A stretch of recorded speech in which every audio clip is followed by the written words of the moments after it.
I'm back, you guys. So as I was saying, I'm sharing with you guys some of the responses that I got, from my colleagues who were very supportive of me going through this, breakup that I'm going through.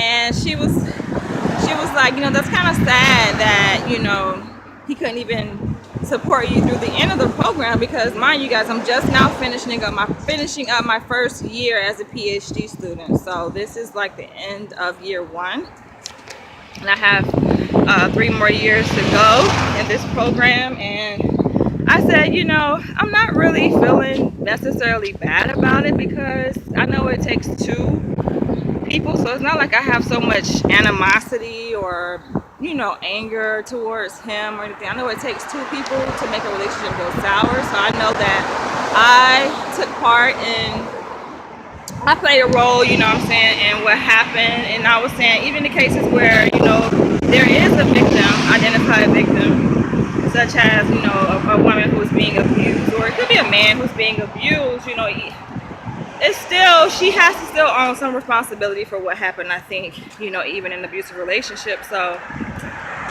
I do own responsibility, for what happened. I haven't really went into detail, like, why we broke up per se.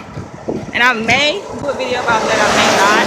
But like I said, like, there was support in the words they gave me was just, it gave me life.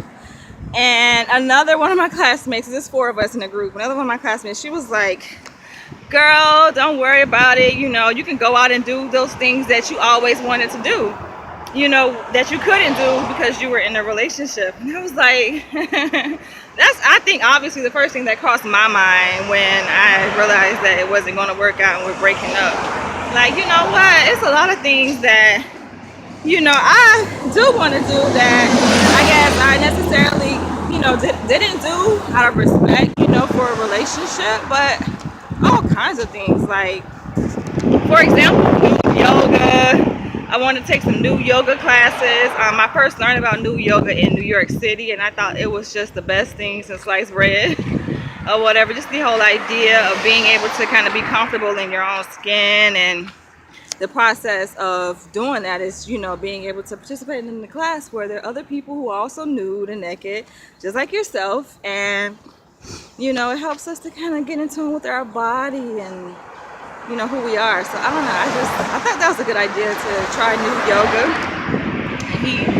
He had a problem with me taking new yoga classes.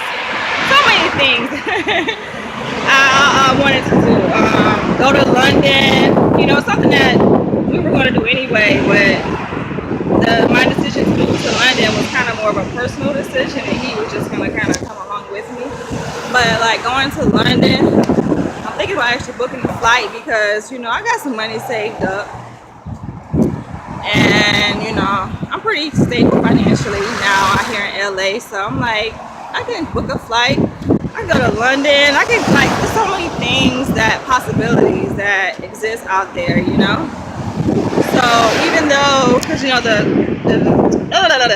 the discussion that we were having in my class, we were talking about our emotions and our thoughts and our feelings and so forth. And so, of course, I was saying how the breakup has caused me to kind of sometimes at times, I kind of I'm not able to focus as I would normally.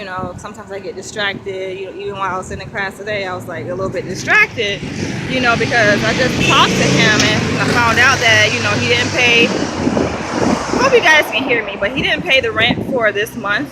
And I'm like, what?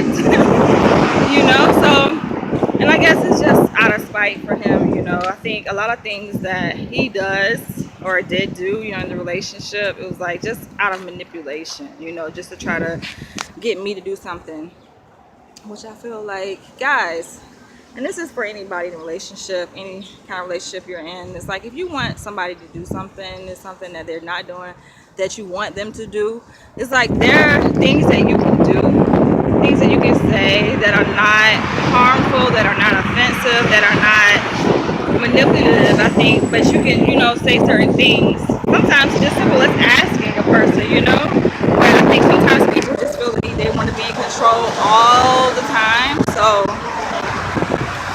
that happens, or whatever issues like that happen, where I don't know, they just want to be in control. Sometimes I think it's because they don't have control of their own life, so they want to control another human being. And I think the part where the lines got blurred in this situation is, part of it was consensual.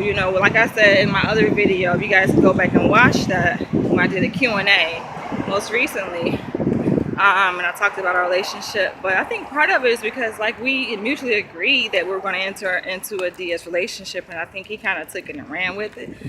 It was like, all right, she's okay with it, so I'm just gonna dominate and control everything. And a lot of things that he did was just so, I think, manipulative. Like, for example, yes, we've had our disagreements most recently in our past relationship, and instead of kind of talking out things or something like that, if you get upset in a disagreement, like, he's been packing up his stuff and going to stay in the hotel. And I'm like, you don't know what kind of message that's sending. And if I just talked to him today, and he's saying, okay, he didn't plan for this to happen and he wanted us to stay together. And I'm like, no, apparently you don't want us to stay together. And I think he doesn't really realize the impact of just packing up and leaving. Especially a woman, you don't do, I mean, think about it, even if it was a man, the other way around, where a woman does that to a man, you don't know the kind of message that you're sending. It's like, what kind of message do you think, it went dark, but what kind of message do you think, I get something to eat, but it's like, what kind of message do you think you're sending to your partner by packing up and leaving? Like, but he says, no, that's not what I intend for this to happen. I intended for it to go this way. I'm like, no, dude, yes, you did. I mean, I'm a person that pays close attention to what I do, the choices I make, anything. Usually, I would say 80%, 90% of things that I do, like, I know exactly what I'm doing. Not to say I don't make mistakes. Of course, there's room to make mistakes, and when I do make mistakes, I acknowledge those mistakes and so forth. But it's like, you can't say with good conscience and in all truthfulness that, if you want a relationship to work, that, the best course of action is to just pop up and leave. Now, I think separation is good and it's healthy, in certain situations and relationships, but I think he doesn't have good emotional regulation or control, I think, over his emotions. And for a person to just kind of act on what they feel, like, let's say you get upset, you mad, so, all right, I'm about to just pack up everything I got and I'm about to just move out. It's like, you get that mad that you want to, it's like, who does that? So me looking back, I've taken the situation and just moving forward, I'm like, that's one thing, because you always learn something in every relationship. So I know moving forward, my next relationship, I'm like, he's going to have very good and control over his own emotions. And I think that's important. Sometimes you don't really catch certain things, and people have snappy attitudes, and you think, oh, that's just a factor or a byproduct of him growing up in New York City and stuff like that. But it's like, nah, not everybody in New York City is like that. And just because you grew up in New York City doesn't excuse you from being able to know how to control yourself and your emotions and what you say out your mouth and how you treat other people, that you claim to be in love with. And so